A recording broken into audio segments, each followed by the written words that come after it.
நரேந்திர மோடியா நாம இருந்தா என்ன ஆகும்? அந்த பக்கம் ட்ரம்ப், இந்த பக்கம் ஜி ஜின்பிங், இந்த பக்கம் ராகுல் காந்தி ரொம்ப கஷ்டம் ஹேண்டில் பண்றது, இந்த பக்கம் வந்து ஸ்டாலின், அந்த பக்கம் பூரா சோனியா காந்தி, உலக பாகிஸ்தான், பங்களாதேஷ், ஸ்ரீலங்காவும் நேபாளும் பங்களாதேஷும் நம்ம குடைச்சல் கொடுத்துட்டே இருப்பாங்க. ஆனா நம்ம நட்பு போராட்டிட்டே இருக்கணும். எவ்வளவு சேலஞ்சிங்கான விஷயம் பாருங்க.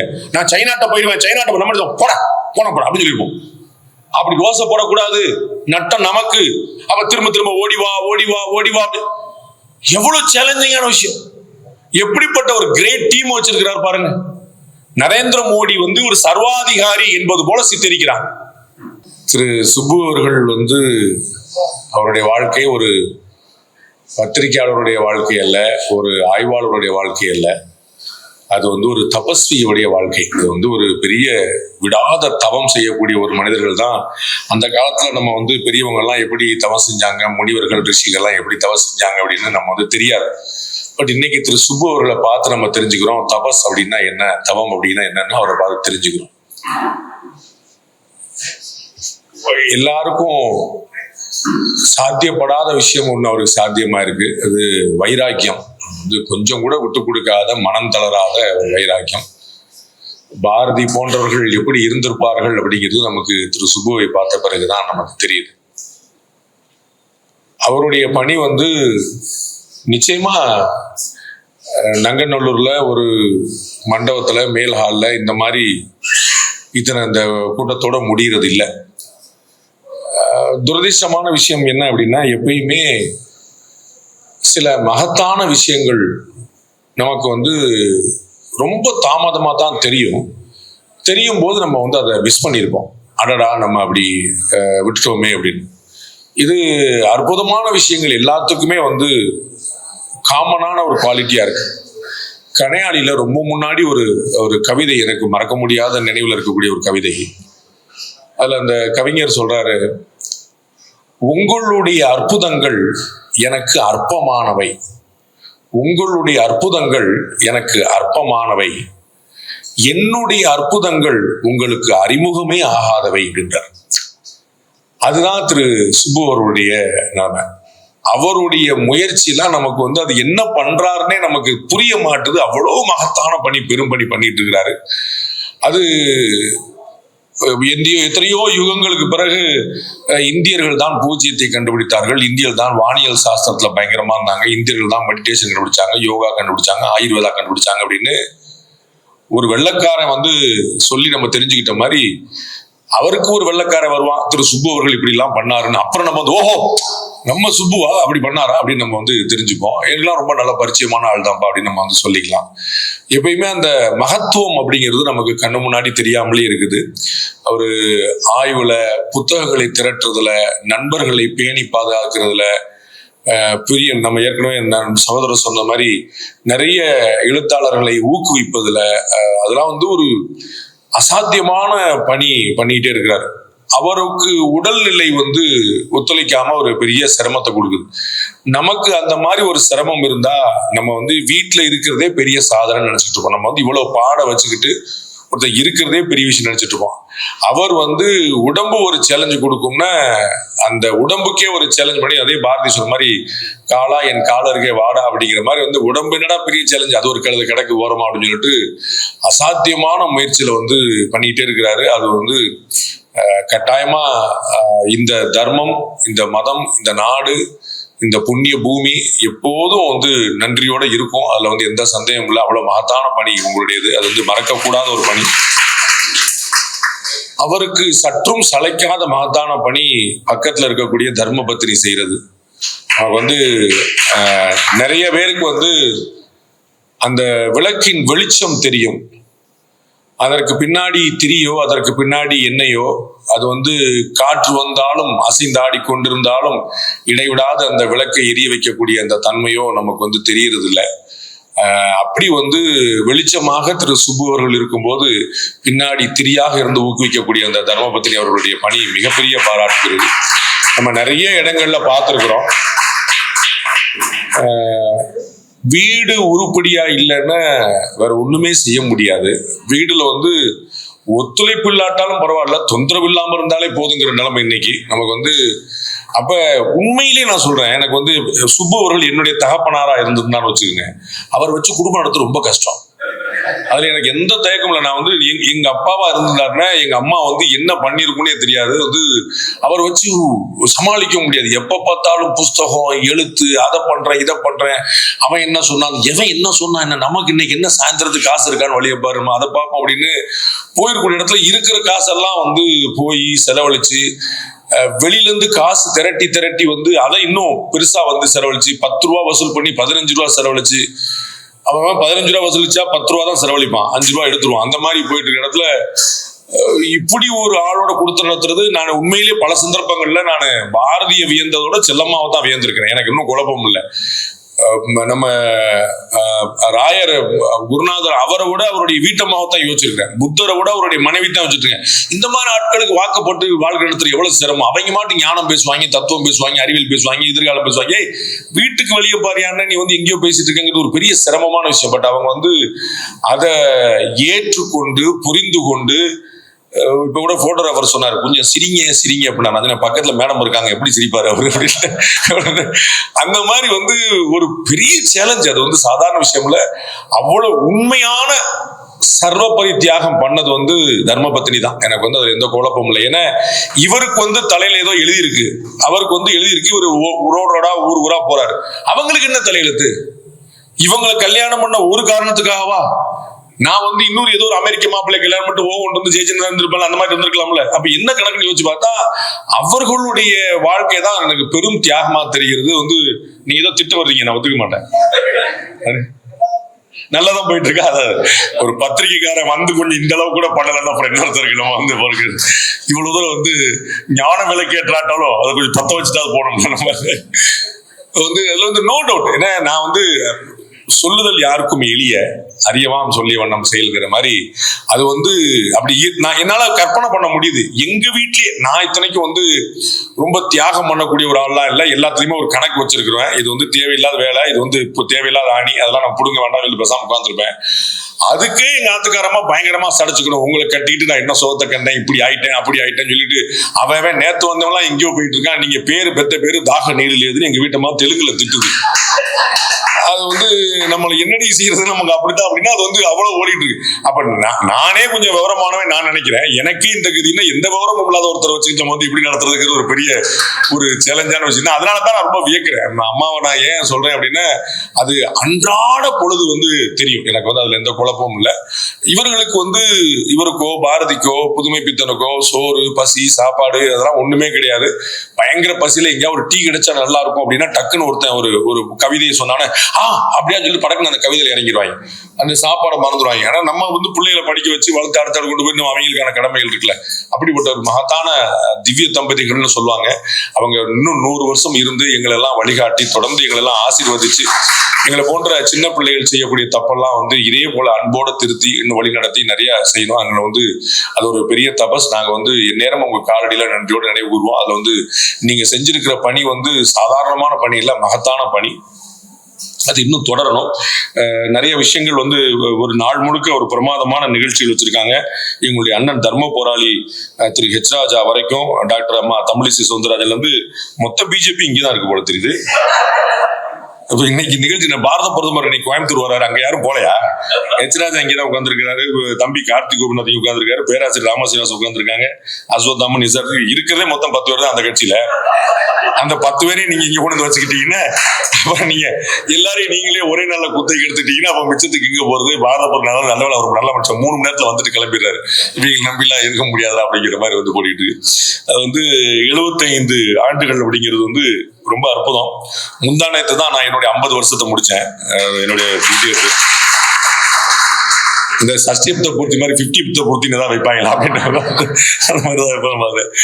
அது ஒன்றும் பெரிய வித்தையா தெரியல எனக்கு. வந்து எல்லாரும் 50 நாங்க என்ன காலைல சாப்பாடுக்கு வந்து உழைச்சாதான் உண்டு. எனக்கு கன்ஃபார்ம் பார்த்தீங்கன்னா ஆஃபீஸுக்கு போகணும், வேலை பார்க்கணும், இடையில திடீர்னு சினிமாவில் நடிக்கணும், ஏதாவது பொண்ணு அப்புறம் சாயந்தரம் வந்து கிளாஸ் நடத்தணும், ஏதாவது குட்டி காலாட்டா பண்ணிக்கிட்டே இருப்பேன்.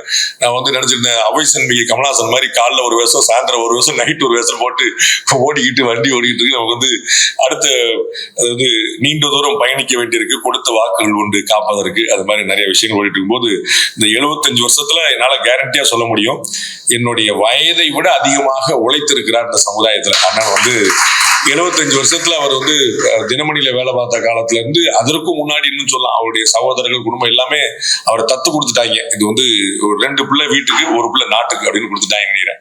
அந்த மாதிரி வந்து ஒரு பெரிய ஆச்சரியமான 75 வருஷ பணி. அது குடும்பம் எல்லாருமே பெரிய அற்புதமான விஷயம். நாளைய தமிழகம் அப்படிங்கிற பத்தி பேசணும்னு சொல்லி சொன்னாங்க.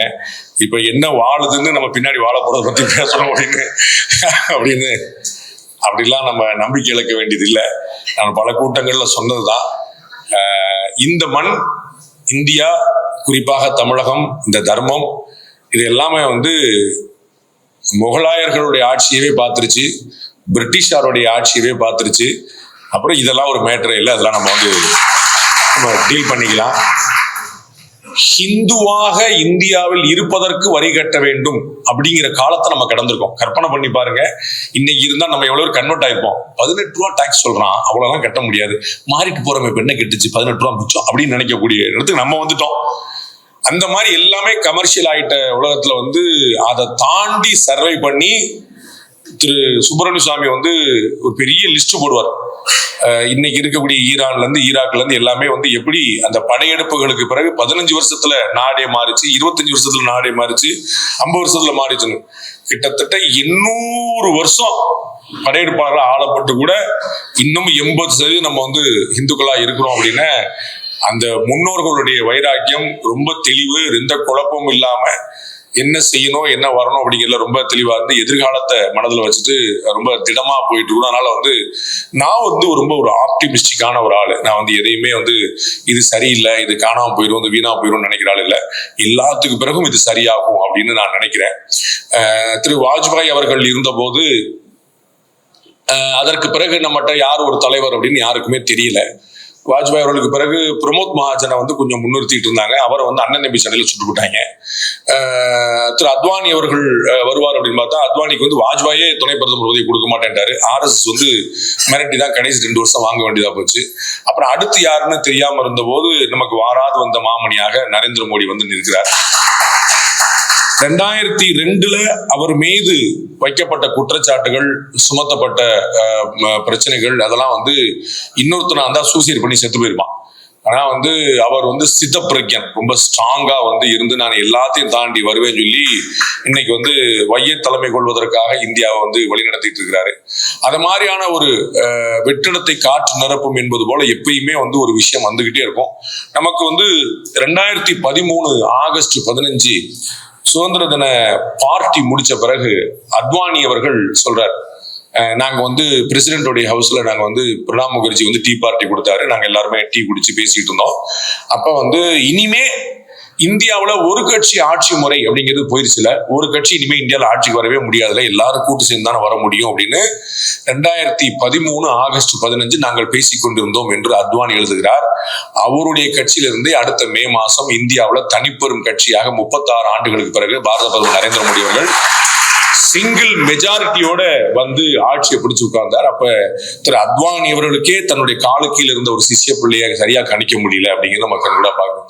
அப்ப மிராக்கிள் வில் ஹேப்பன், அதுல வந்து ஒன்னும் குழப்பம் இல்லை, அதிசயங்கள் அற்புதங்கள் நடக்கும், அதுல எந்த மாற்று கருத்தும் இல்லை.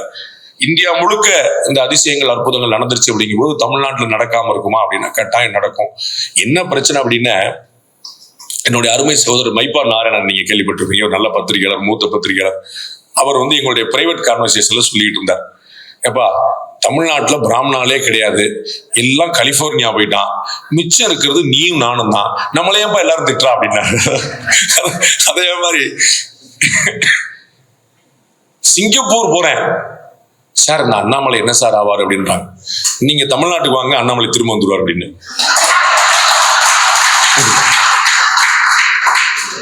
இவங்க எல்லாம் சிங்கப்பூர் போயிடுவாங்களா, அமெரிக்கா போயிடுவாங்களா, லண்டன் போயிடுவாங்களா, நாங்க இங்க வந்து சுப்புஜி, பாண்டேஜி, அண்ணாமலைஜி வந்து கஞ்சி கொலியெல்லாம் உட்காந்து அடுத்த வேலையை பார்த்துட்டு இருக்கணுமா? எனக்கு ஒண்ணு அது புரியவே இல்லை. எங்களுக்கு ஏதாவது எழுதி வச்சிருக்காங்களா? உங்களுக்கு உங்க பொண்டாட்டி பிள்ளை, எங்களுக்கு எங்க பொண்டாட்டி பிள்ளை கிடையாது. எங்களுக்கு எனக்கு ஒண்ணு புரியவே இல்லை. இது போறாமையில சொல்லி நினைச்சுடுவாங்க, பாண்டே வந்து ஃபாரின் போக முடியல, நம்ம வந்து வெள்ளி வாக்கு தாண்டி போகலையே அப்படிங்கிற வயிற்றுச்சல பேசலாம் பாண்டே. அது என்ன அப்படின்னா, நிறைய பேர் வந்து வாக்களிக்க வருவதில்லை. என்னுடைய நண்பர் ஒருத்தர் வந்து திராவிட முன்னேற்ற கழகத்தை சேர்ந்தவர். அவர் வந்து இப்ப மட்டுமே சமீபத்துல மட்டுமே வந்து துபாயில இருக்கிறார். ஒரு 10 முறை வந்துட்டார் சமீபத்துல மட்டுமே. நான் அவர்கிட்ட சொல்ல, இந்த மாதிரி நீங்க நிறைய அடிக்கடி வரணும் தலைவரே, அப்பதான் ஏப்ரல் மே மாசம் உங்களுக்கு லீவு கிடைக்காது, நான் எங்களுக்கு ஒரு ஓட்டு மிச்சமாகும் அப்படின்னு சொல்லி சொன்னேன். அவர் ஏப்ரல் மேக்கு நான் இப்பயே லீவ் போட்டேன்ட்டார். நான் இப்பயே இவ்வளவு தூரம் வர்றேனே, அப்ப விடுவேனான்றார். அப்படி இருக்கிறாங்க. நம்மளால என்ன சார், இவாளுக்கெல்லாம் அண்ணாமலையோட மகிமை தெரியல சார், இவாளுக்கெல்லாம் தோத்தாதான் சார் சரி ஒண்ணு இங்கே 10 பேர் நினைக்கிறான். இருக்கிறது 10, அதுலயும் ஓட்டு விழாது அப்படின்னு சொல்லி போனா அவங்களுக்கு ஒரு காரணம் வச்சுக்கிட்டு போனா நம்ம வந்து என்ன செய்ய முடியும் சொல்லுங்க.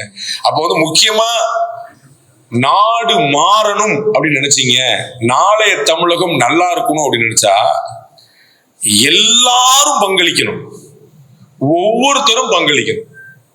அப்படி கான்ட்ரிபியூஷன் இல்லாம எதுவுமே கிடைக்காது. பாரத பிரதமர் நரேந்திர மோடி அவர்கள் வந்து மகாத்மா காந்திக்கு பிறகு எல்லாரையுமே பங்களிக்க வைக்கக்கூடிய திட்டங்களை மேற்கொள்ளக்கூடிய நரேந்திர மோடி மட்டும்தான்.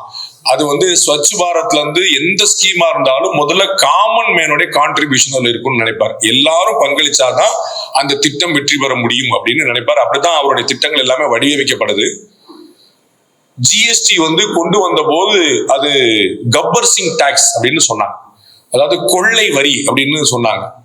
அது யாருன்னா, இந்தியாவில வந்து கிட்டத்தட்ட ஒரு 30 விதமான வரியை வச்சிருந்த காங்கிரஸ் கட்சி, அவங்க வந்து ஒரு 4 விதமான வரி மட்டும் போதும் அப்படின்னு சொல்லி சொல்லும்போது கப்பர் சிங் டாக்ஸ் அப்படின்னு சொல்லி சொன்னாங்க. அது எல்லாருடைய பங்களிப்பும் இருக்கக்கூடியதாக இருந்தது. இன்கம் டாக்ஸ் டிபார்ட்மெண்ட் வந்து ரெய்டு மேல ரெய்டு போய் விரட்டி துரத்தி எல்லாரையுமே வந்து டாக்ஸ் கட்டாலே ஆச்சு, இல்லாட்டி விட மாட்டோம்னு பண்ணுச்சு. அப்படி பெரும் பங்களிப்பு வந்து என்ன ஆச்சுன்னா, 2017 ஜிஎஸ்டி கொண்டு வந்த போது 70,000 கோடி 80,000 கோடி அப்படின்னு இருந்த வருமானம் வந்து இன்னைக்கு ஆல்மோஸ்ட் 2 லட்சம் கோடி பெர் மந்த் வரக்கூடிய அளவுக்கு போய் நிற்கும்.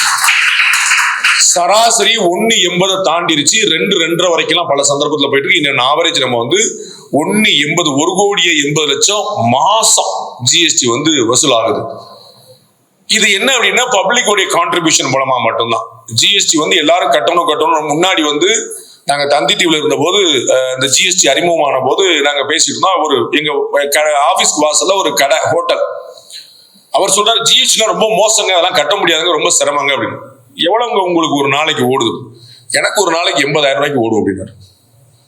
ஒரு நாளைக்கு 80,000 ரூபாய்க்கு ஓடுது. 30 நாளைக்கு எவ்வளவுன்னு பாத்துங்க, 12 மாசத்துக்கு எவ்வளவுன்னு பாத்துங்க. டாக்ஸ் எல்லாம் கட்ட முடியாதுன்னு. ஏன்னா அவர் வர்றது பூரா கேஷ் வாங்குறாரு, கேஷ் கொடுக்குறாரு, அந்த அக்கௌண்ட்லயே கிடையாது. அப்ப இவர் வந்து ஒரு கிரிமினல் கிடையாது, டாக்ஸ் எவேட் பண்ணணும்னு நினைக்கிறது கிடையாது. அவருக்கு வந்து ப்ராசஸ் வந்து ஒத்துல, அதெல்லாம் முடியாதுங்க நமக்கு வந்து, நம்ம வளரும். அவரையும் தூக்கி உள்ள போட்டு அவரையும் கொஞ்சமா கொண்டு வந்து கட்ட வச்சதுனாலதான் இந்த 70,000 கோடிங்கிறது 2 லட்சம் கோடியாக வந்து நிற்கிறது. அப்படி எல்லாரையும் உள்ள கொண்டு வரும். அதனுடைய பலன் என்ன? இன்னைக்கு வந்து கிட்டத்தட்ட ஒரு 8 வருஷம் கழிச்சு 4,000 இருந்த டாக்ஸ 2 ஸ்லாபா மாத்திட்டாங்க. இன்கம் டாக்ஸ்ல 12 லட்சம் ரூபாய் எக்ஸம்ஷன். ஒரு மாசம் 1 லட்சம் ரூபாய் சம்பளம் இருந்தா வரி கட்ட வேண்டியதுல அன்இமேஜினபிள். நீங்க வந்து 6 லட்சம் 7 லட்சம் இருந்தத எஃப்எம் இந்த வருஷம் 8 லட்சம் 9 லட்சமா இருந்தாலும் நம்ம நன்றியோட தான் இருந்திருக்க போறோம். தேங்க்ஸுங்க 2 லட்சம் கூட்டினாங்க. யாருமே எதிர்பார்க்காத 12 லட்சம் அப்படிங்கிற நம்பர்ல கொண்டு நிப்பாட்டினாங்க. என்ன அப்படின்னா காம்ப்ளிமெண்டிங். நீ ஒழுங்கா டாக்ஸ் கட்டுற, நான் உனக்கு ரிபேட் கொடுக்குறேன். நீ ஒழுங்கா ஜிஎஸ்டி கட்டுற, நான் உனக்கு வரிய போறேன். ஏன்னா அரசாங்கத்துக்கு தேவை வருமானம், அது இருந்தா தான் நம்ம பண்ண முடியும், 4 விஷயங்கள் பண்ண முடியும். அப்ப அரசாங்கத்துக்கு வருமானம் வருகிறது, நீங்க கொடுக்குறீங்க. இதான் அந்த சின்ன வித்தியாசம் பாருங்க. கடனை தள்ளுபடி பண்ணுகிறேன் அப்படின்னு முந்தைய ஆட்சிகள் கிளம்பிச்சு. நீ கடனை அடை, உனக்கு இன்சென்டிவ் கொடுக்கிறேன் இந்த ஆட்சி இருக்கு. எது இந்த அப்ரோச் பாருங்க. கடனை தள்ளுபடி பண்றேன், காசு எங்க இருந்து வரும்? அப்ப நீ கடனை ஒழுங்கா கட்டு, உனக்கு நான் வட்டியை தள்ளுபடி பண்றேன், வட்டியை குறைக்கிறேன், ஓவரால சம பண்ணேன்.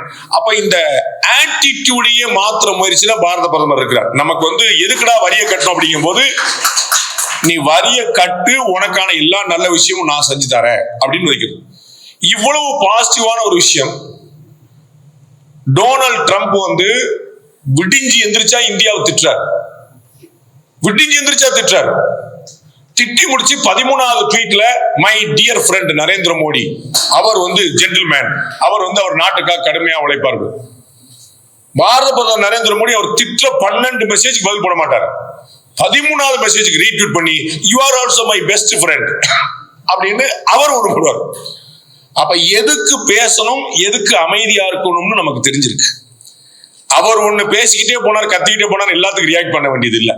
எனக்கு தெரியும் எந்த பால அடிக்கணும், எந்த பால போடணும் அப்படின்னு. என்ன செய்யறதுன்னு முழிச்சுக்கிட்டு பரம எதிரிகளா இருக்கக்கூடிய இந்தியா, பரம எதிரிகளா இருக்கக்கூடிய சைனாவும் அமெரிக்காவும் ஒண்ணு சேர்றான் இந்தியாவுக்கு எதிராக. G20 கிடையாது, G7 கிடையாது, G2 அப்படின்றான். அமெரிக்காவும் சைனாவும் ஒண்ணு சேரணும். எதுக்கு ஒண்ணு சேர வேண்டிய தேவை என்ன இருக்குது? இந்தியா அவ்வளவு வேகமா எமர்ஜ் ஆயிட்டு வருது, அவ்வளவு பாசிட்டிவா எமர்ஜ் ஆயிட்டு வருது. அமெரிக்காவுடைய சைனாவுடைய வளர்ச்சி விகிதம் 2%. அவங்க பெரிய வல்லரசு நாடுகள் ரொம்ப வளர்ந்துட்டாங்க, அவங்க வளர்ச்சி விகிதம் 2%. இந்தியாவோட வளர்ச்சி விகிதம் 7%. உலகத்திலேயே இவ்வளவு வேகமா வளரக்கூடிய நாடு இன்னும் இல்ல, நோ அதர் கண்ட்ரி. அந்த அளவுக்கான வளர்ச்சியில இந்தியா போய் நிக்குது. எப்படி சாத்தியம்? கொஞ்சம் யோசிச்சு பாருங்க. நரேந்திர மோடியா நாம இருந்தா என்ன ஆகும்? அந்த பக்கம் ட்ரம்ப், இந்த பக்கம் ஜி ஜின்பிங், இந்த பக்கம் ராகுல் காந்தி ரொம்ப கஷ்டம் ஹேண்டில் பண்றது, இந்த பக்கம் ஸ்டாலின், அந்த பக்கம் பூரா சோனியா காந்தி, உலக பாகிஸ்தான், பங்களாதேஷ், ஸ்ரீலங்காவும் நேபாளும் பங்களாதேஷும் நம்ம குடைச்சல் கொடுத்துட்டே இருப்பாங்க. ஆனா நம்ம நட்பு போராட்டிட்டே இருக்கணும். எவ்வளவு சேலஞ்சிங்கான விஷயம் பாருங்க.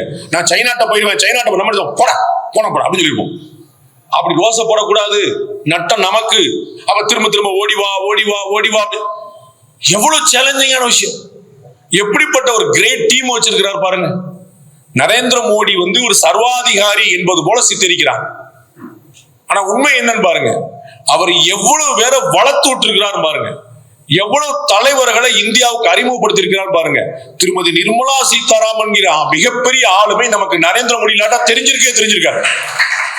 நாம பார்த்து தமிழிசை சவுந்தரராஜன் மாதிரி, வானதி சீனிவாசன் மாதிரி ஆல் இந்தியா லெவல்ல இங்கிலீஷ் சேனல்ல டிபேட் பண்ணிட்டு இருந்தவங்க திருமதி நிர்மலா சீதாராமன் அவர்கள். நல்லா இங்கிலீஷ் பேசுவாங்க, அக்ரஸிவா சண்டை போடுவாங்க, இவ்வளவுதான் நமக்கு தெரியும். அவங்களுக்கு பின்னாடி இவ்வளவு பெரிய கெபாசிட்டி இருக்கு. இந்தியாவுடைய full time first defence minister, Indira காந்திக்கு பிறகு ஃபுல் டைம் டிஃபென்ஸ் மினிஸ்டரே கிடையாது, women. Full time defence minister ஒரு விமன். காமர்ஸ் மினிஸ்ட்ரி, இன்னைக்கு ஃபைனான்ஸ் மினிஸ்ட்ரி ரெக்கார்ட் பிரேக் பண்ண போறாங்க அடுத்த வருஷம் பட்ஜெட்ல. அதிகமான பட்ஜெட் போட்ட ஒரே ஆள், சிங்கிள் மேன், சிங்கிள் உமன். கற்பனை பண்ணி பாருங்க, எவ்வளவு பெரிய வாய்ப்பு. அஸ்வினி வைஷ்ணவ், அஜித் தோவல்னு, அமித்ஷான்னு நடுங்கிற அந்த பேரை சொன்னான். சரிங்க, வச்சுக்கங்க, வர்றேன். அமித்ஷா சொல்லிட்டு தானே சொன்னோம், அவர் கோச்சிட்டாருன்னு. அமித்ஷாவுடைய பேரை சொன்ன நடுங்கிறான். கற்பனை பண்ண முடியுமா? ஜெய்சங்கர் எல்லாருமே சொல்லிட்டாங்க, அவர் ஒரு ஆபீசர், ஒரு பியூரோக்ராட். அவருக்குள்ள ஒரு டேலண்ட போட்டு அவருக்கு பிஜேபி கார்டை கொடுத்து அவர் ஃபர்ஸ்ட் அதிர்ச்சி அடைஞ்சு பார்த்து, என்னங்க நீங்க பிஜேபி மெம்பர் வாங்க அப்படின்னு சொல்லிட்டு அவருக்கு ஒரு ராஜ்யசபா சீட்டை கொடுத்து அவரை தூக்கி எக்ஸ்டர்னல் அஃபேர்ஸ் மினிஸ்டர் ஆக்கி, எவ்வளவு பெரிய சேலஞ்ச். இதுவரைக்கும் உலக நாடுகள் இந்தியாவை பார்த்து இவ்வளவு அஞ்சினதே இல்லை. முதல் முறையாக ஜெய்சங்கர் வெளியுறவுத்துறை அமைச்சரான பிறகு என்ன செய்ய தெரியாம முழிக்கிறான். என்ன செய்ய முழிக்கிறார்? என்னன்னு நாங்க பாண்டே ஸ்கூல் ஆஃப் ஜர்னலிசம் இதுல பாலிடிக்ஸ் கிளாஸ்ல சொல்லுவோம், ஒரு டிப்ளமேட் எப்படி இருக்கணும் அப்படின்னு. மாடியில இருந்து குதிச்சா செத்து போயிடலாம், செத்து போனா விடுதலை. அவ்வளவு அற்புதமான வாழ்க்கை. வாழ்ந்து என்ன செய்ய போறீங்க? வாங்க எல்லாரும் மாடியில இருந்து குதிப்போம் அப்படின்னு சொல்லுவானா. எல்லாருக்கும் மாடியில இருந்து குதிக்கிறதுக்கு ஆசையா இருக்குமா? ஆஹா வாங்க சேர்ந்து குதிப்போம். இவன் தான் டிப்ளமேட் அப்படின்றான். நமக்கு எதிரான ஒரு விஷயத்த சொன்னா கூட பிடிச்ச மாதிரி, ரசிச்ச மாதிரி, இனிக்கிற மாதிரி சொல்லும். அவங்களுடைய நாட்டிலேயே உட்கார்ந்து அவங்களுடைய பிரஸ்ஸே கேட்கிற கேள்விக்கு அவங்கன்லயே வரலூட்டாற்றார் ஜெய்சங்கர். அவ்வளவு ஆச்சரியம். அப்ப இவ்வளவு பெரிய டீம், ஒரு நாள் 2 நாள் ஒர்க் இல்ல.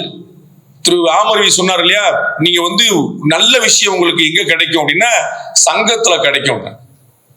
ஆர்எஸ்எஸ் எப்பயுமே அவசர கொடுக்க வேலை பார்க்காது. ஒரு நாள் 2 நாள்ல ஒரு வேலை பார்க்காது.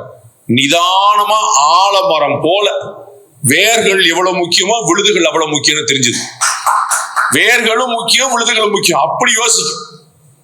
அதனாலதான் அவங்களால உலக நாடுகளை வியக்க வைக்க முடியுது. இவ்வளவு ஆச்சரியமான ஸ்ட்ராங்கான பேஸ் கொண்ட ஒரு அமைப்பா இருக்க முடியுது. நிதானம், அமைதியா, சத்தம் காட்டாம போயிடும். இந்தியா முழுக்க RSS ஊர்வலங்கள் சரஸ்வதி பூஜையில நடக்குது, ஆயுத பூஜை அன்னைக்கு. கேரளால நடக்குது, தமிழ்நாட்டுல நடக்க முடியல. பதட்டமே பட மாட்டாங்க. ஒவ்வொரு ஆண்டும் நீதிமன்றம் போறாங்க, உத்தரவு வாங்குறாங்க, ஒவ்வொரு ஆண்டும் நடத்துறாங்க. இவங்கள ஒரு பாசிச இயக்கம்னு சொல்றாங்க. ஒரு ஊர்வலம் போறதை தடுக்கிறவர்கள் பாசிஸ்டா, ஊர்வலம் போறதுக்கு முறைப்படி ஒவ்வொரு ஆண்டும் திரும்ப திரும்ப போய் நீதிமன்றம் போயிட்டு வர்றாங்க பாசிஸ்டான்னு யோசிக்கும். அப்ப என்ன விதமான லெசன் நமக்கு சொல்லிக் கொடுக்கப்படுது பாருங்க. அப்படியே இங்க தமிழ்நாட்டுக்கு வந்தோம்னா தெரிந்து கொள்ள வேண்டிய விஷயம், நாளைய தமிழகம் வெளிச்சமாக இருக்கும், உண்மையான விடியல் வந்துடும், நோ டவுட். ஆனா அது யாரோ கொண்டு வந்து விளக்கேத்துவாங்க, நாமெல்லாம் குளிர் காயலாம்ங்கிற பிசினஸ் கிடையாது. ஒவ்வொருவரும் ஒவ்வொரு இன்ச்சாவது தேரை நகர்த்தினாதான் வண்டி ஓடுங்கிறீங்க. எங்க ஊர் தேர் ரொம்ப பிரமாதம், பெரிய தேர். நீங்க ரவிசே சிறுவலத்துக்கு வரணும், ஆடி பூரத்துல அன்னைக்கு ஆண்டாளம்மா தேர் இருக்கும், ரொம்ப பிரமாதமா இருக்கும், அவ்வளவு அழகா இருக்கும்.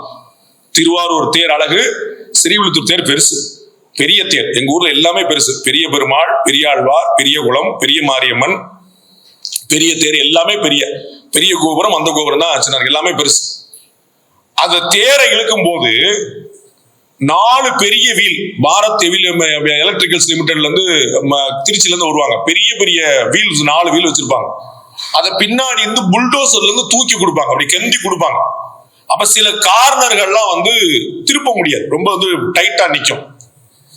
அப்ப புல்டோசர் பின்னாடி ஃபுல்லா புஷ் பண்ணி கொடுத்துரும். அப்படி ஃபுல்லா தூக்குனா கூட அவங்க சொல்லுவாங்க, வடத்தை தூக்கியாவது பிடிச்சு நில்லுங்க அப்படிமா. ஏன்னா வடம் தூக்கி இருந்தா தான் போகும், இல்லாட்டி வடம் அவ்வளவு வெயிட், வடம் 9 வடம் இருக்கும். நீங்க தூக்குனா கூட வண்டி நகராது, வடத்தை பிடிச்சு முன்னாடி கொண்டு வரணும். அது போல திரு சுப்பு போல, பாரத பிரதமர் நரேந்திர மோடி போல எவ்வளவு பின்னாடி புல்டோசர் மாதிரி பின்னாடி தூக்குனா கூட முன்னாடி வடத்தை பிடிக்கிறதுக்காவது நம்ம நிக்கணும். அப்படி இல்லைன்னா வண்டி நகராது. புல்டோசர் இருக்கு பார்த்துக்கிடும், புல்டோசர் பார்த்துன்னா அது தேர் ஓட்டம்ல, டிராக்டர் ஓட்டம், அது தேர் ஓட்டம் இல்ல. அப்ப நம்ம முன்னாடி வடம் பிடிச்சு இழுக்க தயாரா இருக்கணும், ரொம்ப முக்கியம். அது எல்லாரும் செய்ய வேண்டிய விஷயம். கர்நாடகால if I am not wrong, எடியூரப்பாவும் சதானந்த கவுடாவும் 2 பேர் அப்படி நடு ரோட்ல போய் பேசிட்டு இருக்கிறாங்க. கர்நாடகால பிஜேபி கவர்மெண்ட் சாத்தியமா அப்படின்ட்டு, விடக்கூடாதுப்பா, ஒரு நாள் இல்லாட்டி ஒரு நாள் சாத்தியம் ஆக்கணும் அப்படின்னு அவங்க 2 பேரும் வைராக்கியமா பேசிட்டு இருக்கிறாங்க. அது ஒரு 30 வருஷத்துக்கு முன்னாடி உள்ள ஒரு காலம். போராடி போராடி போராடி தென் மாநிலங்களில் முதல் பிஜேபி ஆட்சி கர்நாடகால நடந்துருச்சு, சாத்தியப்படுத்திட்டாங்க. அது போல தமிழ்நாட்டுல சாத்தியமா அப்படின்னா, என்னுடைய சிற்றறிவு கேட்டிய வகையில 2036 தமிழ்நாட்டில் பிஜேபி ஆட்சின்னு சொல்லிட்டு இருக்கிறேன். அதை 2031 கொண்டு வந்துடணும் அப்படின்னு அண்ணாமலை கிளம்பினார். அதைப்படி நாங்க சொல்லுவோம் அப்படின்னு சொல்லிட்டு சில பேர் வயரப்படிக்க விட்டாங்க. 31 36 அப்படிங்கிறது இல்ல பிரச்சனை. அவர்கள் ஆட்சிக்கு வரணும் அப்படின்னு நீங்க நம்புனீங்கன்னா அவர்களுக்கு வேலை பார்க்கணும். ரொம்ப சிம்பிளா புரிஞ்சுக்க வேண்டியது. திராவிட முன்னேற்ற கழகத்திலையும் அண்ணா திராவிட முன்னேற்ற கழகத்திலையும் வேலை செய்வதற்கு ஆள் இருக்கிறார்கள். பாஜகவுல வேலை வாங்குவதற்கு ஆள் இருக்கு, செய்யறதற்கு ஆள் இருக்கான்னு யோசிச்சு. விஜய் கட்சி இவ்வளவு பெரிய எழுச்சியை ஏற்படுத்துது, எல்லாரும் டாக் ஆஃப் த டவுனா, டாக் ஆஃப் த எலெக்ஷனா, மேன் ஆஃப் த மேட்சா ஏன் விஜய் இருக்கிறார் அப்படின்னா, 40 வயசு கீழே இருக்கக்கூடிய பையன் பூரா அங்கதான் உட்கார்ந்து இருக்கிறான். அவனா ஓடி வர்றான், அவனா வேலை பார்க்கிறான், அவனா தோரணம் கட்டுறான், அவனா கொடி கட்டுறான், அவனா அவ்வளவு வேலையும் பண்றான், வாலண்டியர் பண்றான். அப்ப அந்த கூட்டத்தை பார்த்து மற்ற கட்சிகளுக்கு கதி கலகுது. இவங்களை கூட்டுறதுக்கு நம்ம குவார்டர் வாங்கி தர வேண்டியிருக்கு, பிரியாணி வாங்கி தர வேண்டியிருக்கு, சேர் போட்டு தர வேண்டியிருக்கு, போக வர வண்டி வைக்க வேண்டியிருக்குது. இவ்வளவு செஞ்சா சடைச்சுக்கிட்டே வர்றான், ஆமா வந்துட்டாலும் அப்படின்றான். அவன் என்னடான்னா காலையில 10 மணில இருந்து சாயந்தரம் 7 மணிக்கு வெயில்ல நிக்கிறான். உங்களுக்கு புரியுதுங்களா? அப்ப அடுத்த தலைமுறைக்கு கொண்டு போக தவறுனது யாரு? எங்க அண்ணன் சீமான் நேத்து ரொம்ப அழகா பேசினார். தமிழன் தற்கூரி ஆயிட்டான் அப்படின்னு சொன்னா, தற்கூரி ஆக்குனது யாரு? புரியுங்களா? ஆக்கிட்டான்னு ஆக்குனது யாருங்கிற கேள்வி வருதுல. அப்ப அடுத்த தலைமுறைக்கு கொண்டு போய் சேர்க்காம விட்டது யார் தப்பு? இவ்வளவு நல்ல விஷயங்கள் இருக்கு, நல்ல விஷயங்கள் பத்தாதே, அதை சொல்லணும்ல. நல்ல விஷயங்கள் நடந்திருக்குங்கிற சொல்லணும்ல, சொல்றது இல்ல. கெட்ட விஷயம் பண்ணா பல்ல கடிச்சு உட்கார்ந்து இருக்கிறான், நல்ல விஷயம் பண்ணா பண்ண வேண்டிய கடமை தானே செய்யறான். அவன் என்ன பெரிய செஞ்சிருக்கான், அவன் கை காசா போறான் அப்படின்னு. அப்ப நல்லதை ஆதரிக்காமல் போனால் பொல்லது வீட்டு வாசல் நிற்கும். அப்ப நல்லதை ஆதரிக்கணுங்கிற நரேந்திர மோடி ஆட்சி என்ன செஞ்சிருக்கு, எவ்வளவு பண்ணிருக்கு. நம்ம டெல்லியில பாம் பிளாஸ்ட் ஆயிடுச்சு, ஒரு 13 பேர் இறந்து போனாங்கன்னு நம்ம பார்க்கணும். அன்னைக்கே 3500 கிலோ வெடிபொருட்கள் பறிமுதல் செய்யப்பட்டிருக்கு. அதன் தொடர்ச்சியாகத்தான் அந்த வெடி வெடிச்சதுக்கு நம்ம மறந்துட்டோம். அப்ப 3500 கிலோ வெடி பறிமுதல் பண்ணிருக்காங்கன்னு இந்த காவல்துறை எவ்வளவு துரிதமாக செயல்பட்டு இருக்கு, அந்த அப்ரிசியேஷன் நம்மகிட்ட இருக்கான்னு பார்க்கணும். ஏன்னா பாம் பிளாஸ்ட் இல்ல பாம் பிளாஸ்ட் ஆயிருச்சு அப்படின்றான். தீவிரவாதிகளுக்கு 99 முயற்சிகள் தோற்று ஒரே ஒரு முயற்சி வென்றால் போதுமானது. ஆனால் காவல்துறைக்கு 100க்கு 100 முயற்சி வெல்லணும். ஒரே ஒரு முயற்சி தப்பாயிட்டா கூட உலகம் பூரா ஆஹா போச்சு. அப்ப காவல்துறை எவ்வளவு கடுமையான பணி, எவ்வளவு விஜிலண்டா இருக்கும். அப்ப இதற்கு முன்னாடி பயங்கரவாத சம்பவங்கள் எவ்வளவு இருந்துச்சு, இப்ப பயங்கரவாத சம்பவங்கள் எவ்வளவு குறைஞ்சிருக்கு. முன்னாடி கலவரங்கள் எவ்வளவு நடந்துச்சு, இப்ப கலவரங்கள் எவ்வளவு குறைஞ்சிருக்கு. முன்னாடி வளர்ச்சி விகிதம் என்ன, இன்னைக்கு வளர்ச்சி விகிதம் என்ன. 5 ஆண்டுகளுக்கு 80 கோடி மக்களுக்கு இலவசமாக உணவு தானிய பொருட்கள். 5 ஆண்டுகளுக்கு 80 கோடி மக்கள். Just imagine the number. கற்பனை பண்ண முடியாத விஷயம் சாத்தியப்படுத்தி சாதாரண உட்கார்ந்துருக்காங்க. எல்லோருக்கும் Covid vaccine free. Tamil Nadu government நாங்களே பர்ச்சேஸ் பண்ணி நாங்களே போட்டுக்கிறோம், நீங்க ஒன்றும் பண்ண வேண்டாம். யூ won't believe 2 மாசம் தாமதமே ஆச்சு. இதனால நரேந்திர மோடி டெமோக்ராட்டிக் ரைட்டுங்க, நீங்களே ஊசி போட்டுக்கணும் பேசாம உட்காந்து. ஒரு மருந்து தயார் பண்ணணும் கொடுக்க மாட்டேன்ட்டான். ஃபுல்லி ஆர்டர் புக்கிங்ல இருக்கு, நாங்களாம் தர முடியாது. திரும்ப நம்மளுக்கு நீங்களே எனக்கு வாங்கி நீங்களே கொடுத்துருங்க. மெட்ரோ ரயில் 2 ப்ராஜெக்ட் நாங்களே ட்ரெயின் ஓட்டிக்கிறோம், எங்களுக்குலாம் ட்ரெயின் ஓட்டலாம் எப்படி தெரியும், நாங்க பாத்துறோம் அப்படின்னு. Right, okay. 6 மாசம் 1 வருஷம் 2 வருஷம் ட்ரெயின் ஓடவே இல்லை. ஒன்றிய அரசு மெட்ரோ திட்டத்துக்கு காசு கொடுக்கலன்ட்டாங்க. இப்ப நாங்க பண்ணிக்கிறோம், நீ பண்ண வேண்டாம்னு சொன்னது இவங்க. சரிப்பா பண்ணிக்கோங்க. அதுக்கப்புறம் திரும்பி பாரத பிரதமர் நரேந்திர மோடி தமிழக முதலமைச்சர் கேட்டாரு, பாரத பிரதமர் சரின்ட்டாரு. இன்னைக்கு மெட்ரோ ப்ராஜெக்ட் சென்ட்ரல் கவர்மெண்ட் சமாசனோட போயிட்டு ப்ராஜெக்ட் 2. யாருக்கு சொல்றா, யார்கிட்ட கேட்கிறா? கால்நடைகளுக்கு நடமாடும் மருத்துவமனை கொடுக்கறதுக்காக நல்ல பெரிய பிரமாதமான வண்டி, ஃபுல் எக்யூப்மென்ட், ஆம்புலன்ஸோட பயங்கரமா, மனிதர்களுக்கான ஆம்புலன்ஸோட பயங்கர வசதியாக 250 வண்டி கொடுத்தாங்க central government. Full sponsor by central government. Tamil Nadu government கொடுத்துறேன், தமிழ்நாடு கவர்மெண்ட் 234 தொகுதியில 250 ஊர்ல நீங்க வச்சுக்கங்கப்பா, ஒன்னா வண்டி வச்சுக்கங்க சொல்லி கொடுத்தாங்க. அதுல ஓரமா நரேந்திர மோடி படம் போட்டாங்க. யூ won't believe சார், 1.5 வருஷம் அந்த வண்டி நகரல. ஒரே ரீசன், வண்டி வந்துருச்சு, அதுல ஓரமா நரேந்திர மோடி படம் இருந்துன்னா ஒரு சென்ட்ரல் கவர்மெண்ட் காசு கொடுத்து தெரிய வேண்டாமா, எல்லா இடத்துலயும் உங்க ஸ்டிக்கரே ஓட்டிட்டீங்கன்னு. அப்புறம் நீங்களே சொல்லிங்க மத்திய அரசு ஒண்ணும் செய்யல, மத்திய அரசு என்ன செஞ்சிருக்குன்னு தெரிய வேண்டாமா? அந்த ரேஷன் அரிசி தமிழ்நாடு அரசு மூலமா தான் போச்சு, ஆனா ஸ்பான்சர் பண்ணது யாரு? Central government. எல்லாரும் கேட்கிறாங்க மத்திய அரசு எங்க நிதி கொடுக்குது. இப்ப தமிழ்நாட்டுல என்ன பிரச்சனை நடக்குதுன்னு, மத்திய அரசின் நலத்திட்டங்கள் ஏகப்படும். முத்ரா லோனு இந்தியாவிலே அதிகமா அவைல் பண்ணிருக்கு ஸ்டேட் தமிழ்நாடு. என்ன தெரியுமா? டிஎம்கே காரன் தெளிவா அவன் கட்சிக்காரன் பூரா வாங்கி கொடுத்துட்டான். உங்கால் அப்படியே உட்கார்ந்து இருக்கிறான். முத்ரா லோனா இவனெல்லாம் வளர்த்து விடக்கூடாது ஜி, இவெல்லாம் வளர்ந்து 20 லோன் 20 லோன் வாங்கினா நம்மளே எடுத்து பேசுவான் ஜி. அவே வளர்ந்துடக்கூடாது. இந்தியன் நண்டு கதை வேற யாருக்கு பொருந்துமோ பொருந்தாதோ இந்த கட்சிக்கு கேரண்டியா பொருந்தும். அவன் வளர்ந்துடக்கூடாதுன்னு இவன் வளர்ந்துடக்கூடாது. 2 பேரும் வளர்றான கட்சி எப்படிதான் வளரும் எனக்கு புரியவே இல்லை. ஆட்கள் வளர்ந்தா தானே கட்சி வளரும், கட்சி வளர்ந்தா தானே ஆட்கள் வரும். நரேந்திர மோடி வளர்ந்து விடக்கூடாது என்று நினைத்தார் பாஜக அப்படி ஆட்சியை பிடிச்சிருக்கும். Simple logic. கம்யூனிஸ்ட் இப்படிதான் காணாம போனாங்க. சோம்நாத் சாட்டர்ஜி பிரதமர் ஆகிறதுக்கான வாய்ப்பு வந்துச்சு, ஜோதி பாசு பிரதமர் ஆகிறதுக்கான வாய்ப்பு வந்துச்சு. நோ, அதெல்லாம் பண்ண முடியாது, அதெல்லாம் வர முடியாது. அப்புறம் உங்க கட்சி எப்படி வளரும்? ஒரு நபரை முன்னிறுத்தக்கூடாது, எப்படி கட்சி வளரும்? நமக்கு இன்னைக்குமே இந்தியாவில் ஐகானிக் பாலிடிக்ஸ் தான் செல்லும். ஐடியாலஜிக்கல் பாலிடிக்ஸ் இங்க செல்லாது. இந்தியா முழுக்க சுதந்திர போராட்டம் 1947 வந்தது இல்ல. இங்க வேலுநாச்சியார்ல இருந்து இங்க வீரபாண்டிய கட்டமா கொண்டு வந்து அங்க மங்கள் பாண்டியில இந்தியால வேற வேற கட்டங்கள்ல வேற ஆட்கள் வேற போராடிட்டே தான் இருந்தான். அதை பூரா ஒருங்கிணைக்கிறதுக்கு ஒரு ஆள் வந்த போது சுதந்திரத்தை மகாத்மா காந்தி வாங்கி கொடுத்தார். அந்த ஒரு நபர் ஒருங்கிணைக்க வந்தோடனே காந்தி சொன்னார், எல்லாம் கண்ணை மூடிட்டு கேட்டாங்க. இன்னைக்கு வரைக்கும் இவர்கள் வந்து நல்லாட்சி கொடுப்போம்னு சொல்ல மாட்டாங்களே, காமராஜர் ஆட்சி தானே கொடுப்போம்ன்றாங்க. அதற்கு முன்னாடி ஒரு ராஜாஜி ஆட்சி, பின்னாடி ஒரு பக்தராஜ் ஆட்சி சொல்லலாம்ல. Iconic politics. இந்த கட்சிக்கு பேரு தமிழக வெற்றி கழகம் அல்ல, விஜய் கட்சி. ஒரு ஆள் தான் எப்பயுமே. அப்ப நம்ம சரியான ஆட்களை பார்த்து அவர்களை முன்னிறுத்த வேண்டியது கடமை. அவர்கள் பின்னால் நாடு வரும். இவ்வளவுதான் கணக்கு. பாஜகவோட அகில இந்திய தலைவர் யாருங்க? ஜே.பி. நட்டா. ஆமாவா? தமிழ்நாட்டில் அதிமுகவோட கூட்டணி அறிவிச்சது யாருங்க? என்னங்க அமித்ஷா? அப்ப ஜே.பி. நட்டா வரலையா? புரியுதுங்களா உங்களுக்கு?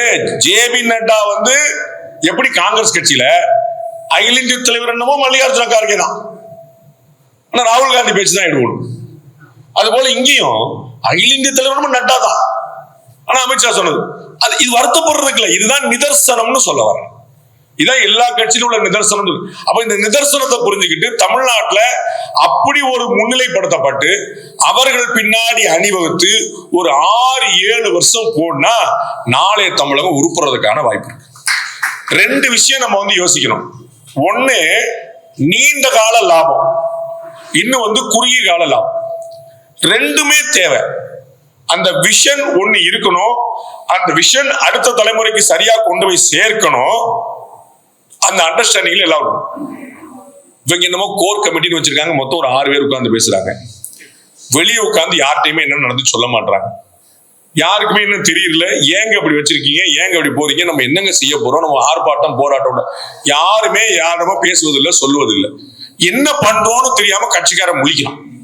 கீழ இருந்து மேல வரைக்கும் என்ன பண்றோம், நம்ம வந்து ஆர்ப்பாட்டம் பண்ண போறோமா, போராட்டம் பண்ண போறோமா, யார் எதுக்க போறோம், விஜய் வர போறாரா இல்லையா, விஜயை திட்டலாமா கூடாதா, எதுவுமே தெரியாம முழிக்கிறோம். விஜய் நார கேள்வி கேட்கிறாப்படி. பாசிச பாஜ அரசு, பாயச பாஜக அரசு அப்படி முந்தானத்து ஆர்ப்பாட்டம் நடத்தியிருக்காரு. எஸ்ஐஆர் எதிர்த்து பாஜக இருந்து கவுண்டர் வர மாட்டோம். ரங்கராஜ் பாண்டே தனியா கத்திட்டு இருக்கான், எஸ்ஐஆர் பத்தி விஜய்க்கு என்ன தெரியும் அப்படின்னு. அது ஏன் சொல்ல மாட்டீங்க? உங்களுக்கு நாளைக்கு அலையன்ஸ் வந்துச்சு, வந்துட்டு போட்டோம். விஜய் நாளைக்கு அலையன்ஸ் வரணும்னு நீ திட்டக்கூடாதுல்ல. அவர் திட்டுறாருல, நாளைக்கு அலையன்ஸ் வருது வராம நீங்க திட்டிக்கங்க, நாளைக்கு சேர்த்துக்கங்க. காங்கிரசும் திமுக திட்டாததா? மதிமுகங்கிற கட்சி எப்படிங்க உருவாச்சு? இன்னை கொல்ல பார்த்தாருன்னு சொல்லி வெளியே வந்துச்சு அந்த கட்சி. கலைஞரை கொல்ல பார்த்தார்கள் சொல்லி இன்னைக்கு 2 திராவிட இயக்கத்தின் போர்வாள் அப்படின்னு அண்ணன் வைகோ அங்க போய் உட்கார்ந்துருக்கு இல்லையா? கம்யூனிஸ்டுகளுக்கும் காங்கிரஸுக்கும் என்னங்க சம்பந்தம்? ஸ்நான பிராப்தி உண்டா? கன்னியாகுமரியில தோஸ்தான், திருவனந்தபுரத்துல எதிரியா. கன்னியாகுமரியில தோஸ்தான், திருவனந்தபுரத்துல எதிரியா. அப்படி பாலிடிக்ஸ் பண்ண அவங்க எல்லாம் தேக்க, நீங்க ஏன் தேங்கிட்டு இருக்கிறீங்க? அவர் கோச்சுக்கிடுவாரு, இவர் கோச்சுக்கிடுவாரு, மக்கள் கோச்சுட்டு போயிட்டாங்க. இவங்க கதைக்க ஆமாட்டாம. அப்போ ஒரு அக்ரெசிவ் பாலிடிக்ஸ் தமிழ்நாட்டில் பண்ண வேண்டியிருக்கு. அக்ரெசிவ் பாலிடிக்ஸ் பண்ணாதான் நம்ம ஒன்று. அக்ரெசிவ் பாலிடிக்ஸ் ஒரு பெரிய பிரச்சனை இல்லை.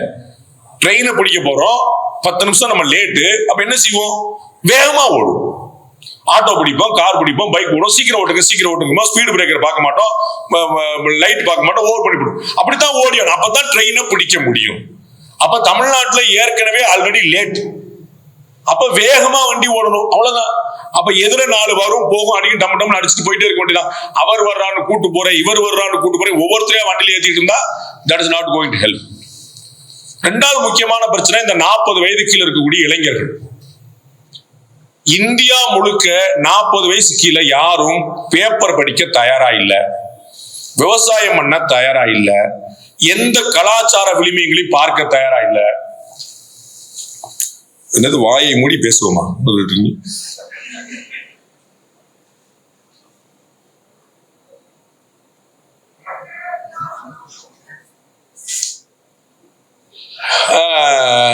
வேற ஒரு மெசேஜ். ஸோ வந்து 40 வயசு கீழே வந்து பேப்பர் படிக்கிறதுக்கு ஆள் கிடையாது, விவசாயம் பண்றதுக்கு ஆள் கிடையாது, அவர்களுக்கு வந்து அரசியல் பற்றின எந்த புரிதலும் கிடையாது. உங்க அப்பா பேர் என்ன அப்படின்னா ஏஐல தான் கேட்கிறான், எங்க அப்பா பேர் என்ன அப்படின்னு கேட்கிறான். அதுவே அவன் அங்கதான் பார்த்து தெரிஞ்சுக்கணும் பொழுது. ஏஐ ஆர்டிபிஷியல் இன்டெலிஜென்ஸ் வந்து ஒரிஜினல் இன்டெலிஜென்ஸ் ஒண்ணு இல்லாமலே போயிருச்சு சுத்தமா. இந்த நெக்ஸ்ட் ஜெனரேஷன் ஃபுல்லா அங்கதான் நிக்குது. இங்க இருக்கக்கூடிய அத்தனை பெருமக்களும் 16ஆவது வாய்ப்பாட தலையில சொல்லுவீங்க. ஏன்னா உங்க வாத்தியார் தலையில கட்டி தொங்க விட்டு அடிச்சது போய் கத்திருக்கு. நம்மளால 4ஆவது வாய்ப்பாடு 4+4 எவ்வளவுன்னா ப்ளீஸ் கிவ் சம் க்ளூ அப்படின்றான். or give me some time or give me the calculator ன்றா. நீ வரிய கேள்வி 4+4 எவ்வளவுன்னு கேட்டோம்னா எனக்கு நல்ல ஞாபகம் இருக்கு. வாரியார் வந்து கேள்வி கேட்பாரு, கேள்வி கேட்டு பசங்க எல்லாம் கிருபானந்த வாரியார் கேள்வி கேட்பாரு, பசங்க எல்லாம் வந்து சரியா சொல்லிட்டாங்க, ஒரு விபூதி பாக்கெட் கொடுப்பாரு, நாங்க எல்லாம் முன்னாடி உட்காந்து கேட்டுட்டு இருப்போம். அப்ப அவரே நல்ல மனுஷாங்க, 8 கால் பூச்சிக்கு எத்தனை கால் அப்படிம்பாரு. அவரே இப்படி கேட்டுவார். நம்ம வந்து 1 2 3 4 5 8 அப்படின்னு சொல்லிடுவோம். முருகனுக்கு இத்தனை பொண்டாட்டி அப்படிம்பாரு, 2 அப்படின்னு அவரே பதில் சொல்லுவார். நமக்கு வந்து அந்த மாதிரி வந்து அவ்வளவு ஈஸியா தேவைப்படுது. இவனுக்கு வந்து எதுவுமே வந்து சுயமா சிந்திக்கக்கூடிய இடத்துல இல்லை. அப்ப அவனை சுயமா சிந்திக்க வைக்கிறது முதல் வேலை. அதுக்கப்புறம் சரியான விதத்துல சிந்திக்க வைக்கிறது 2வது வேலை. சுயமா சிந்திக்க வைக்கிறது முதல் வேலை, சரியா சிந்திக்க 2வது வேலை. எவ்வளவு பெரிய சேலஞ்ச் பாரு. அவன் எல்லாத்தையுமே திரையுலகத்துல தேடுறான், திரைப்படத்துல தேடுறான். அவர் தான் ஒரே நேரத்துல 40 பேர் அடிச்சாரு. அப்ப அவர் தான் தமிழ்நாட்டை காப்பாற்றுவார். கரூர்ல 41 பேர். அப்படி ஒவ்வொருத்தருடையுமே நம்ம வந்து உள்ள என்ன இருக்கு அப்படின்னு எதிர்பார்க்காம திரை மயக்கத்துல மட்டுமே போயிட்டு இருந்தா எங்க போகுங்கிற யோசனை. பட் என்ன பிரச்சனை அப்படின்னா அதெல்லாம் வெறுத்து ஒதுக்கக்கூடிய இடத்துல நாம யாரும் இல்லை. நமக்கு வந்து எதை வாங்கினாலும் உள்ளத்துக்கு போட்டுட்டு அதை இன்க்ளூசிவா கொண்டு வந்துட்டு நரேந்திர மோடி சொல்லி கொடுத்திருக்காரு, சப்கா சாத் சப்கா விகாஸ். அதனால வந்து அவர் வேண்டாம் இவர் வேண்டாம் எல்லாத்தையும் பிடிச்சி உள்ள போடு. யார் கம்யூனிஸ்ட் கட்சிகள் கூட்டணி வராங்களா சேர்த்துக்கோ அப்படின்னு ஒண்ணு எதுக்கு யோசிச்சுட்டு இருக்காது, எதுக்கு யோசப்படும், எல்லாத்தையும் பிடிச்சி உள்ள போட்டு முதல்ல ஆட்சிக்கு வரணும், அதை பிடிக்கணும். அப்ப அது ரொம்ப முக்கியமானது. ஏன்னா மக்களுக்கு நல்லாட்சினா என்னன்னு தெரியல. they have not tasted it. காமராஜருக்கு பிறகு 14 வருஷம் தான் ஒரு ஆயுட்காலம், ஒரு தலைமுறைன்றான். அதனாலதான் 14 வருஷம் ஜெயிலு, 14 வருஷம் வனவாசம், 14 வருஷம். 14 வருஷத்துல நெக்ஸ்ட் ஜெனரேஷன் எந்திரிச்சு வந்துருவான். இன்னைக்கு 14 வயசு பையனா இருக்கக்கூடியவன் 14 வருஷம் கழிச்சு 28 வயசு ஆளாயிரும். நம்ம மக்கள்ல யாருக்கும் ராஜீவ் காந்தியோட மரணம் தெரியாது, ஆனா பிரபாகரனுடைய மரணம் தெரியும். அதான் ஒரு பெரிய தாக்கத்தை ஏற்படுது. அப்ப அந்த ஜெனரேஷன்ல ஏற்பட 91ல அடிச்சாலும் அப்படியா எனக்கு தெரியலங்க. அன்னைக்கு 5 வயசு இருந்தவங்க கூட எனக்கு தெரியாது. அப்ப அந்த 40 வயசுக்குள்ள ஏன் இந்த பிரச்சனை நடக்குது அவர்களுக்கு வரலாறு தெரியவதே இல்லை. அப்ப அடுத்த ஜெனரேஷனுக்கு கொண்டு போய் சேர்க்க வேண்டிய அடிப்படை கடமை முதல்ல இருக்குது. அதை நம்ம செய்யறோமா அப்படின்னா அது செய்யறது இல்லை. இப்ப நாளைய தமிழகம் உருப்படணும் அப்படின்னா எதிர்கால தூண்களா இருக்கக்கூடிய இளைஞர்களை புரி வைக்கணும். அவர்களுடைய பாணியில பேசணும். ஸ்னேக்ஸ் இன் கங்கா அப்படின்னு ஒரு புக்கு நம்ம வந்து விஜய் மல்ஹோத்ரா வந்து பண்ணியிருந்தார். அவரும் நம்முடைய இவங்களை ஜாயின் பண்ணவர்களும் பண்ணி இவ்வளவு பெரிய புக்கு, பில்லோவே தேவையில்லை, தலைக்கு வச்சா ஜம்முன்னு தூக்கம் வரும், படிச்சாலும் தூக்கம் வரும். இவ்வளோ பெரிய புக்கு. இது எப்படி நெக்ஸ்ட் ஜெனரேஷனுக்கு கொண்டு போய் சேர்க்கறதுன்னு என்கிட்ட கேட்டார். இது தூக்கி கொண்டு போய் சேர்க்கறதே பெரிய விஷயம், படிக்க வச்சு சேர்க்கறது ரொம்ப கஷ்டம் சார் அப்படின்னு நான் சொன்னேன். அதை வந்து சாப்டரா பிரிங்க. இவ்வளவு பெரிய புக்கு நீங்க ரிசர்ச் பண்ணி வச்சுட்டு சாப்டரா பிரிங்க. ஒன்னொன்னே ஒரு தனித்தனி புக்லெட்டா போடுங்க. அதை போகும்போது வரும்போதெல்லாம் காலேஜ்ல ஸ்கூல்ல பூரா ஃப்ரீயா அது என்ன இருக்குன்னு அப்படி ஒரு பார்வை பார்ப்போம். நம்ம ஆளுக்கு பகவத்கீதையாவே இருந்தாலும் 59 செகண்ட்ல முடிச்சிடணும் சார். அதுக்கு மேல ஷார்ட்ஸ்ல அலோடு கிடையாது. ஸோ அவன் ஷார்ட்ஸ் பாக்குறேன், கிருஷ்ணரே வந்தாலும் 59 செகண்ட்ஸ்ல சொல்லி முடிச்சிருக்கோன்றான். இப்போ 18 அத்தியாயம் 18 ஷார்ட்ஸ் போட்டுக்கோ, 18 ஷார்ட்ஸ் போட்டுக்கோ. ஆனா ஒரு ஷார்ட்ஸ் 59 செகண்ட்ஸ். அது அப்ப அவ்வளவு அவசரத்துல ஓடுறவனுக்கு நீங்க என்ன செய்வீங்க? வேற வழி கிடையாது. என் பிள்ளை தருதலையா போயிட்டான்னு அழறதுல அர்த்தம் இல்ல. கூட இருந்து பிடிச்சு இழுத்து அவனை நல்வழிப்படுத்தி தான் ஆகணும். ஏன்னா அவன் நம்ம பிள்ளை. நாடு நாசமாய் போகட்டும் நம்ம விட முடியாது, அது நம்ம நாடு. இவ்வளவு பெருமக்கள் எனக்கு நல்லா ஞாபகம் இருக்கு. என்னுடைய ஆசிரியர் கோயில்ல பட்டர் ஸ்ரீவில்லிபுத்தூர்ல, அவர் வந்து என்னுடைய நண்பர்கிட்ட வந்து அவர் பெரிய லேண்ட்லார்டு, நிறைய நிலம் வச்சிருந்தாரு. அதை வந்து தன்னுடைய பையன்கிட்ட வந்து கொடுக்குறாரு. இனிமே நான் விவசாயம் பண்ணலப்பா, எனக்கு ரொம்ப வயசாயிருச்சு, இனிமே நீ பாத்துக்கோ, இந்த காடு இங்க இருக்கு இவ்வளவு ஏக்கர் இருக்கு மொத்தமா இருக்குன்னு என் முன்னாடி தான் நடந்துச்சு. சொல்லும் போது ஆச்சரியமான வார்த்தை சொன்னார். நம்முடைய முப்பாட்டன் தாத்தா அப்பன் எல்லாரும் வச்சிருந்த லேண்டு என்னளவுல நான் 1 சென்ட் கூட விற்காம காப்பாத்திட்டேன். நீ வச்சிருந்தாலே பெரிய சாதனை, நீ பாத்துக்கோங்க. எவ்வளவு பெரிய விவசாயம் ஆட்சி போட்டு விவசாயம் பண்றதுங்கிறது போய் அதை விற்காம காப்பாத்துறது அவருக்கு வந்து ஒரு பெரிய ஆனந்தம். அப்பா எங்க அப்பா என்கிட்ட கொடுத்தாரு, நான் அதை அப்படியே என் பையன்கிட்ட கொடுத்துட்டேன்னு அவளே பெருக்கல கழிக்கல, நான் அப்படியே ஹேண்ட் ஓவர் பண்ணிட்டேங்கிற பெரிய. அப்ப நமக்கு அடுத்த தலைமுறைக்கு நம்முடைய தலைமுறை நமக்கு கொடுத்தது போல பத்திரமா கொடுக்க வேண்டிய கடமை. அப்ப நீங்க போர் அடிச்சாலும் பரவாயில்லைன்னு ஒவ்வொரு பெருமக்களும் 1-2 சிஷ்யனை பெருக்கணும். திரு சுப்பு அவர்கள் செய்து கொண்டிருப்பது அந்த மகத்தான பணி தான். நம்ம செய்ய தவறுவது அந்த பகுதி தான். சிஷ்யர்களை பெருக்க வேண்டிய ரொம்ப முக்கியம். நமக்கு ஒரு விஷயம் தெரியும் நினைக்கிறோம், நம்ம தெருவுலயோ ஊர்லயோ 2 பசங்களை பிடிச்சி வச்சுட்டு அவனுக்கு அப்படியே கொஞ்சம் கொஞ்சமா அந்த மென்டாரிங் பண்ணி எப்படிப்பட்ட விஷயங்கள் இருக்கு பாருன்னு சொல்றோம். அவர்களுக்கு ஒரு கம்ப்ளீட்டா இன்னொரு ஏரியாவே அன்எக்ஸ்ப்ளோர்டா இருக்கு, அந்த ஏரியா தெரியவே இல்லை. அவன் அப்படியான்னு எல்லாத்துக்கும் ஷாக்காவா இந்திரா காந்தி செத்து போயிட்டாங்களாம். அப்ப அவனுக்கு வேற வழி இல்லை, அவனை வந்து நீங்க விட்டுற முடியாது. கொஞ்சம் கொஞ்சமா கொஞ்சம் அடுத்த தலைமுறைக்கு அது உங்களுடைய பிள்ளையா இருக்க வாய்ப்பு இல்லை. ஏன்னா உங்க பேச்ச கட்டாயம் கேட்க மாட்டான், அதுல வந்து கேரண்டி. அதனால நம்ம வந்து வேற நம்ம எனக்கு சொல்லி கொடுத்துருக்காங்க, என்ன சொல்லிருக்காங்க, ஊரா பிள்ளைய ஊட்டி வளர்த்தா தம் பிள்ளை தானா வளரும். அப்ப நமக்கு இந்த பிள்ளைய பிடிக்கல அர்த்தம் இல்ல. மாட்டு பொண்ணு வேற வந்திருப்பா, நம்ம அம்மா வேற சும்மா எப்ப பார்த்தாலும் நீங்க நோய் நீங்க அலையிற பார்த்தாலும் பிள்ளை வேற கெடுக்காதீங்க அப்படின்றா. அதனால நம்ம வந்து வெளி வீட்டுல எங்கேயாவது 2 பேரை பிடிக்கிறது நல்லது. ஒவ்வொரு ஆளும் சீரியஸா சொல்றேன், இது ஒரு மிஷன் மாதிரி, இது ஒரு ப்ராஜெக்ட் மாதிரி எடுத்துட்டு ஒவ்வொருத்தரும் 2 பிள்ளைய பிடிக்கணும் பிளான் பண்ணும். 2 பேரை நம்ம வந்து தத்தெடுத்த மாதிரி மைண்ட்ல வச்சு அவர்கள்ட்ட பேசி பேசி பேசி நல்ல விஷயங்களை சொல்லி அந்த 2 பேர் இன்னும் 2 பேர் அந்த 2 மல்டி லெவல் மார்க்கெட்டிங் என்ன ஃப்ராட் தனத்தை பூரா மல்டி லெவல் மார்க்கெட்டிங்ல பண்ணிட்டான். ஒரு நல்ல தனத்தை பண்ணக்கூடாதா? இவ்வளவுதான். அப்ப 2 பேர், ஒரு ஆளுக்கு 2 பேர். வேற நான் ரொம்பலாம் இல்ல, இங்க 100 பேர் இருக்கிறீங்க, ஆளுக்கு 2 பேர் பிடிச்சா பிளஸ் 200 ஆயிடுச்சு. அவங்க பிடிச்சா பிளஸ் 200 பிளஸ், அப்படி யோசிச்சு பாருங்க. இவ்வளவுதான். அப்ப எளிமையான தத்துவம் என்னன்னா சின்னதா நகட்டுவது. இந்த வாலண்டியர்ஸ் வந்து பேஸ். இவர்களை கொண்டு வந்துட்டோம் அப்படின்னா பெரிய புரட்சிய மாற்றத்தை ஏற்படுத்த முடியும். நாளை தமிழகம் நான் நம்பிக்கையோடு இருக்கிறேன், நீங்களும் நம்பிக்கையோடு இருங்கள். நன்றி, வணக்கம்.